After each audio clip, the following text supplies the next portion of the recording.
کائنات کی وسعتوں اور آخری حدود تک پہنچنے کی جستجو میں مصروف انسان آج تک نظام کائنات کے بارے میں طرح طرح کے مفروضے اور نظریے قائم کرتا ہے اور پھر وقت کے ساتھ انہیں تبدیل کرتا ہے۔ کائنات ایک ہی ہے یا بہت سی جہاں آباد ہے، یہ سائنسدانوں اور فلسفیوں کے لیے ہمیشہ سے ایک بڑا سوال بنا رہا ہے۔ اس حوالے سے قرآن مجید میں واضح اشارے موجود ہیں جن سے یہ معلوم ہوتا ہے کہ دنیا صرف یہی نہیں جس میں ہم رہتے ہیں، بلکہ جمع اور مقع کی اور بھی دنیا آباد ہیں۔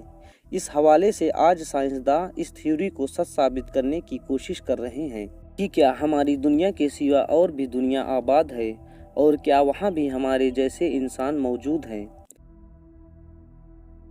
اللہ نے اس سوال کا جواب دیتے ہوئے اپنی مقدس کتاب قرآن مجید میں فرمایا، اللہ وہ ہے جس نے 7 آسمان پیدا کیے اور ان کے مانند زمینیں بھی، ان کے درمیان حکم نازل ہوتا ہے تاکہ تم جان لو بے شک اللہ ہر چیز پر قدرت رکھنے والا ہے۔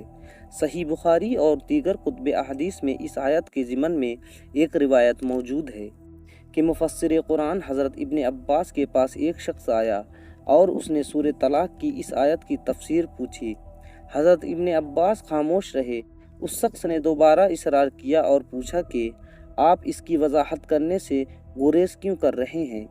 اس پر حضرت ابن عباس نے کہا کہ 7 زمینوں سے مراد ہماری ہی زمین جیسی 7 اور زمینیں ہیں، اور ہر زمین پر ہمارے پیغمبر محمد صلی اللہ علیہ وسلم کی طرح ایک رسول آئے ہیں۔ حضرت آدم کی طرح وہاں بھی آدم، نوح کی طرح ان زمینوں پر بھی نوح، اسی طرح ابراہیم، موسیٰ اور عیسیٰ علیہ السلام کی طرح وہاں بھی نبی مبعوث ہوئے ہیں۔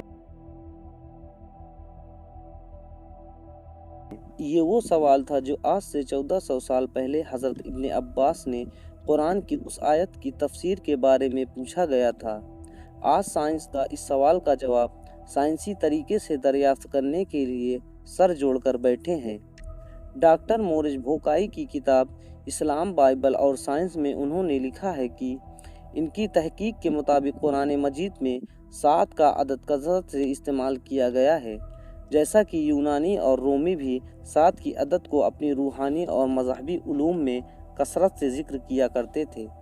لہٰذا ممکن ہے کہ 7 زمینوں سے مراد یہ ہے کہ ہماری زمین کی طرح ہی اور بہت سی زمینیں کائنات میں موجود ہیں، وہ انسان کی وہاں تک رسائی نہیں۔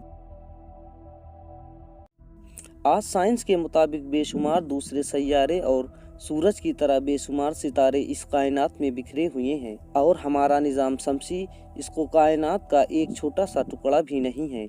دراصل ساحل سمندر میں ریت کے ذرات کم ہیں، مگر کائنات میں پلانٹ، سیارے اور سورج وغیرہ اس سے کئی زیادہ ہیں۔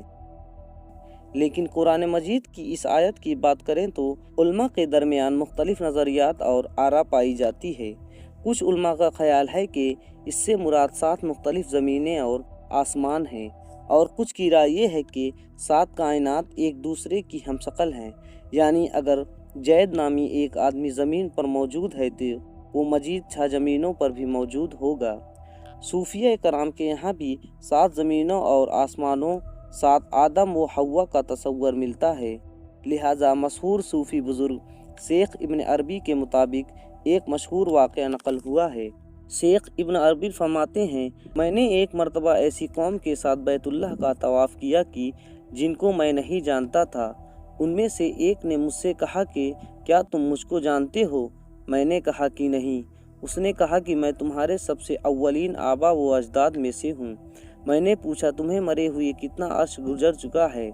اس نے کہا کہ 40,000 سال سے کچھ زیادہ۔ میں نے کہا آدم علیہ السلام کو تو اتنا زمانہ نہیں گزرا۔ اس نے کہا تم کون سے آدم کی بات کر رہے ہو؟ کیا تم اس آدم کے متعلق کہہ رہے ہو جو تم سے قریب ہیں، یا کسی اور آدم کے متعلق؟ لہٰذا شیخ ابن عربی فرماتے ہیں کہ میں نے جب اس کی یہ بات سنی تو مجھے وہ حدیث یاد آ گئی کہ اس کائنات میں 7 زمین، 7 آسمان اور ہر زمین پر آدم و حوا بھیجے گئے ہیں۔ اہل حکمت نے 7 آسمانوں اور ان کی خصوصیات کو کچھ یوں ذکر کیا ہے کہ زمین سے آسمانی دنیا کی اور ایک آسمان سے دوسرے آسمان کی مسافت 500 سالوں کے سفر کے برابر ہے، اور اسی طرح ہر آسمان کا اپنا اپنا حجم یعنی والیوم ہے۔ پہلا آسمان دودھ سے بھی زیادہ سفید ہے، مگر کوہ قاف کی سبزی کی وجہ سے یہ ہرا نظر آتا ہے۔ اس آسمان کا نام روقیہ ہے۔ دوسرے آسمان کا نام فدوم یا معون ہے، اور وہ ایسے لوہے کا ہے جس سے روشنی کی شعاعیں پھوٹتی ہیں۔ تیسرے آسمان کا نام ملکوت یا حیون ہے، اور وہ تانبے کا ہے۔ چوتھے آسمان کا نام ظاہرہ ہے، اور وہ آنکھوں میں خیرگی پیدا کرنے والے سفید چاندی سے بنا ہے۔ اور ساتویں آسمان کا نام لابیہ یا دامیہ ہے، جو سرخ آقوت کا ہے، اور اسی میں بیت المعمور ہے۔ اسی طرح نبی کریم صلی اللہ علیہ وسلم سفر معراج اس بات کا واضح ترین ثبوت کہ حضور نے براق پر سفر کرتے ہوئے جبریل علیہ السلام کے ساتھ تمام آسمانی رستوں کو پار کیا، جس کے اندر آسمان بھی شامل تھا۔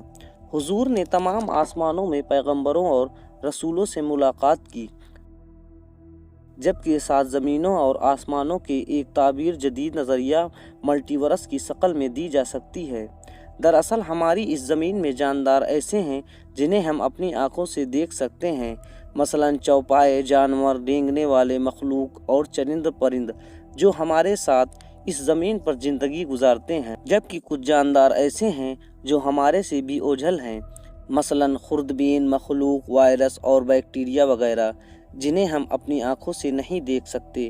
بالکل اسی طرح جنات اور فرشتے بھی موجود ہیں جنہیں ہم نہیں دیکھتے، کیونکہ ان کا وجود ایک دوسرے ڈائمینشن میں ہے۔ اسی نظریہ کو ملٹی ورس نام دیا جاتا ہے۔